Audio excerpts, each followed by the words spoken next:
Pulwama ആക്രമണത്തിലെ intelligence വീഴ്ച ചൂണ്ടിക്കാണിച്ച് post ചെയ്ത Twitter നീക്കം ചെയ്ത നടപടിക്കെതിരെ കോൺഗ്രസ് നേതാവ് ദിഗ്വിജയ് സിംഗ് പുൽവാമയിൽ ആക്രമണം നടക്കാൻ സാധ്യതയുണ്ട് എന്ന് വ്യക്തമാക്കി ആഭ്യന്തര മന്ത്രാലയത്തിനും ഇന്റലിജൻസിനും ലഭിച്ച കത്തായിരുന്നു ദിഗ്വിജയ് സിംഗ് പോസ്റ്റ് ചെയ്തത്.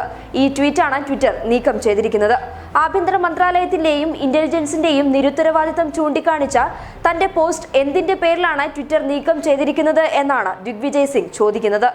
പുൽവാമയിൽ തീവ്രവാദ ആക്രമണം നടന്നേക്കാമെന്ന് ആഭ്യന്തര മന്ത്രാലയത്തിന് ഫെബ്രുവരി 8-ന് SSP മുന്നറിയിപ്പ് നൽകിയിരുന്നു. എന്നാൽ ആഭ്യന്തര മന്ത്രാലയം നടപടി സ്വീകരിച്ചില്ല.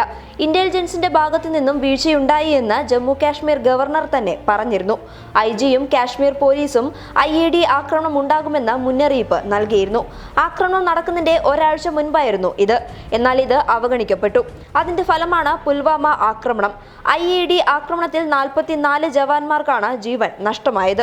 ഇന്റലിജൻസിന്റെ ഈ ഗുരുതരമായ സുരക്ഷാ വീഴ്ചയെ സർക്കാർ ചോദ്യം ചെയ്തിട്ടില്ല. ഉത്തരവാദി ആരെന്ന് ചോദിച്ചിട്ടില്ല. നടപടി എടുത്തിട്ടില്ല. ഇന്റലിജൻസിന്റെ വീഴ്ചയെന്ന് ആദ്യം പറഞ്ഞ ഗവർണർ പോലും വിശദീകരണം ചോദിച്ചിട്ടില്ല. ഇതാണ് ദിഗ്വിജയ് സിംഗ് പറയുന്നത്. ഇത്തരം കാര്യങ്ങൾ ചൂണ്ടിക്കാട്ടി താനിട്ട ട്വിറ്റർ എന്തിനു ഒഴിവാക്കി എന്നാണ് അറിയേണ്ടത്. എന്റെ മറ്റു ട്വീറ്റുകളും നിങ്ങൾ നോക്കണം. അതിൽ അധിക്ഷേപകരമായ ട്വീറ്റുകളുണ്ട്. അതിൽ നടപടിയൊന്നുമില്ല. ഭീഷണിപ്പെടുത്തുന്ന ട്വീറ്റുകളിലും നടപടിയില്ല. എന്നാൽ സതുദ്ദേശത്തോടെയുള്ള അന്വേഷണങ്ങൾ തടഞ്ഞിരിക്കുന്നു. ട്വിറ്റർ യഥാർത്ഥത്തിൽ നിങ്ങളുടെ പോളിസി എന്താണ്? ദിഗ്വിജയ് സിംഗ് ചോദിക്കുന്നു. News desk public Kerala.